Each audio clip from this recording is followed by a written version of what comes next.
Les amis, c'est Jean-Laurent et on se retrouve pour l'épisode 4 de ce Never Use Challenge. On est donc toujours en course pour établir les 20 combats d'affilée.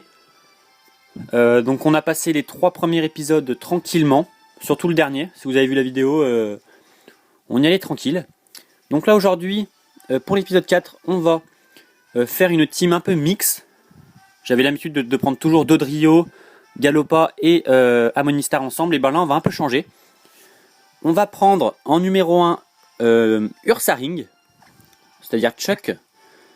On va prendre Amonistar. Et on va prendre Dodrio pour terminer un peu les ceintures force ou je ne sais quoi. Donc on continue. Si je ne m'abuse, après 3 épisodes, on devrait être à 9 combats. Donc c'est le 10e celui-là. Donc on va voir. Espérons que ce 10e, peut-être c'est un cap. Donc faut le passer. Ce qui serait bien. Alors, Taylor la fillette, pardon. Porygon Z. Pokémon que je n'aime pas du tout parce que c'est très difficile à anticiper et puis c'est un sac à PV. Donc là, stratégie habituelle, on va démarrer avec Abri pour activer l'orbe toxique et pour activer par la même occasion sa capacité spéciale qui est Cran. Il fait cage éclair, donc pour moi ça me va. Comme ça il peut plus me paralyser. Et je fais façade. Malheureusement il est plus rapide. Vous voyez comme Ursaring a beaucoup de PV, il encaisse toutes les attaques. En tout cas au moins une. Ça c'est sûr. Donc un Porygon en moins. Porygon Z même. Je souffre un peu du poison mais c'est normal. Il poursuit avec un Monsieur Mime qui est très très rapide et très bon en spécial. Donc je pense qu'il me one shot et qu'il va me terminer. À moins qu'il me fasse une attaque de statue. Psycho. Donc je pense que Psycho me termine. Voilà, c'est ça. Monsieur Mime n'est pas très bon défensivement, donc je pense que Dodrio peut le terminer avec Rapace. On va voir. On va voir. Ce qui est sûr, c'est que je suis plus rapide puisque je suis Scarf. À moins que Monsieur Mime soit ceinture force, il peut rien me faire logiquement. C'est bon. Parfait. Monsieur Mime est très bon, mais offensivement. Défensivement, une attaque et il est KO. Lockpin. Ou Lockpin. Moi je dis Lockpin, mais bon. Pokémon de type normal. Qui pourra méga évoluer dans la version Ruby Omega et Saphir Alpha. Donc il a la capacité spéciale. Je sais pas ce que c'est sa capacité spéciale, mais il a l'orbe toxique. Alors, voyons voir ce que lui fait Rapace. Est-ce que ça lui fait beaucoup de dégâts? Ouh là là là là. Bon, c'est un coup critique, mais on le termine. Donc premier combat de cet épisode 4. Bien géré, je trouve. Donc on peut continuer tranquillement. Je vous rappelle que l'objectif est de 20 victoires d'affilée. On va pas se mentir, c'est quand même assez dur hein, avec des Pokémon Never Use, mais pour l'instant on est toujours en course. Combat numéro 11 donc, puisque celui d'avant était le 10.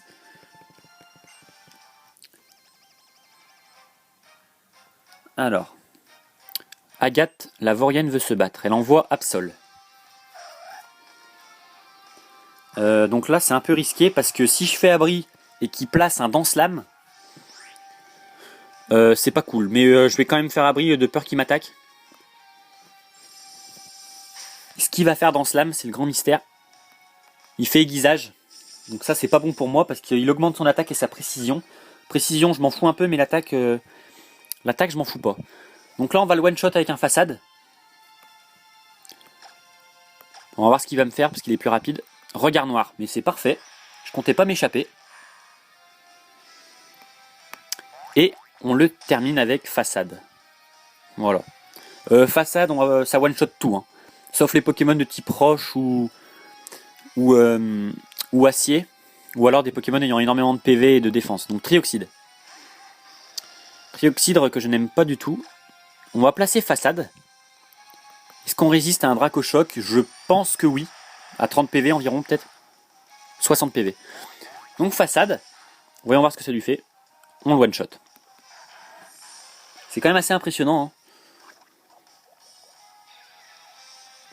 Il nous reste 37 PV pour attaquer. Sauf qu'on est moins rapide qu'un Noctali. Donc Noctali devrait nous terminer avec un représailles ou quelque chose du genre. Malédiction. Ouh, c'est risqué pour lui. Donc il est à +1 en défense. Est-ce qu'on va le one-shot un Octali à +1 en défense, sachant qu'il est très très bon défensivement? On le one-shot quand même. Bon, c'est un coup critique, mais même sans coup critique, je pense que ça aurait été bon. Combat numéro 2, tranquillement. C'est Ursaring qui a été tout seul. Pour l'instant, on n'a pas vu Amonistar.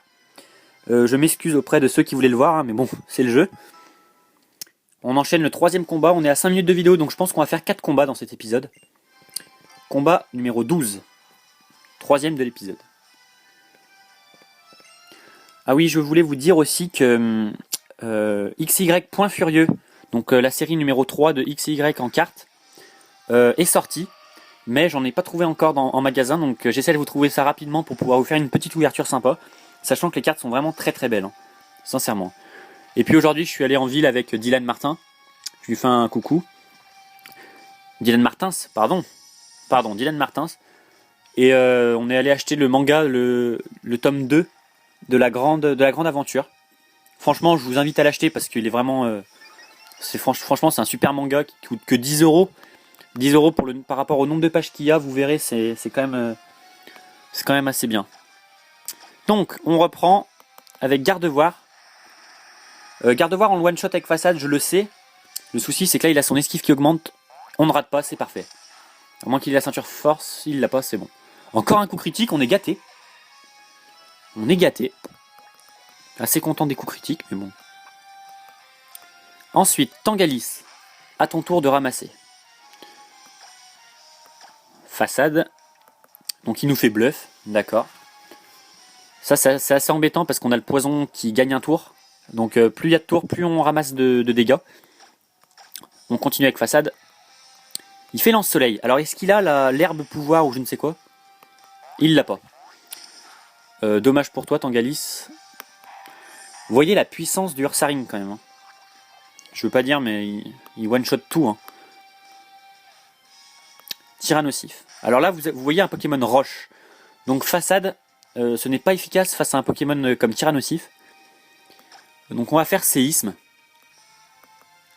Danse Draco. Attention, c'est dangereux ça, pour moi. Alors, voyons voir ce que séisme lui fait.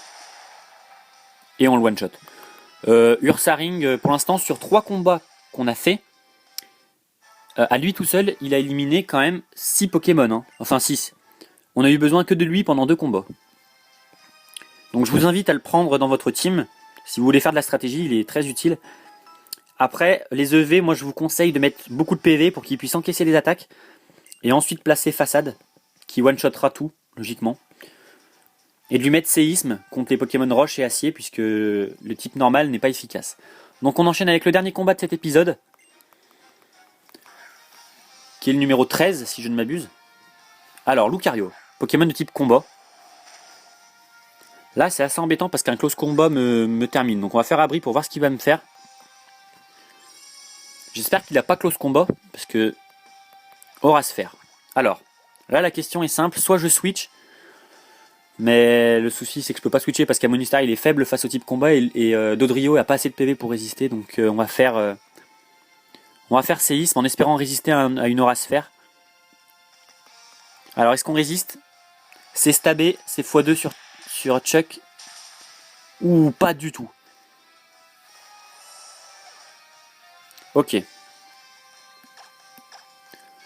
Alors, Amonistar. Là c'est compliqué là. C'est très compliqué à gérer parce qu'il va nous terminer notre team quasiment.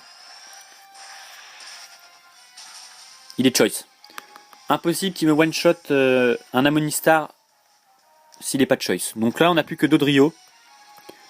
Je sens que le Neverius Challenge va s'arrêter là, dans ce 4ème combat, ce qui est bien dommage. Donc on va lancer Rapace, hein. C'est la meilleure attaque qu'on ait. Malheureusement il est type acier, donc... Wouh! On le one-shot. De toute façon, on est obligé de perdre, parce que les dégâts de contre-coup vont nous finir. Magnézone en plus, Pokémon encore de type acier. En plus type électrique, donc qui prend divisé par 4.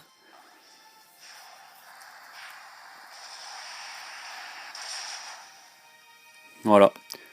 Donc les amis, c'est la fin de ce Never Use Challenge. J'espère quand même que ça vous aura plu. N'hésitez pas à laisser un pouce bleu et de me dire en commentaire si vous voulez qu'on en refasse un avec une autre team.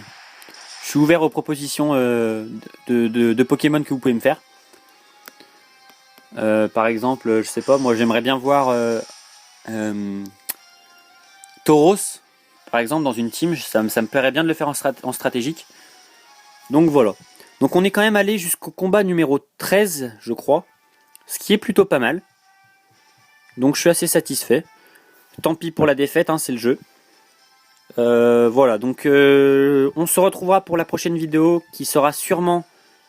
ce sera sûrement une ouverture de booster. Et puis n'hésitez pas donc à me dire d'autres Pokémon Never Use que vous voulez voir. J'essaierai entre temps de trouver une nouvelle série sur Pokémon XY, en attendant évidemment Ruby Omega et Saphir Alpha qui sortira en novembre, mais c'est encore assez loin.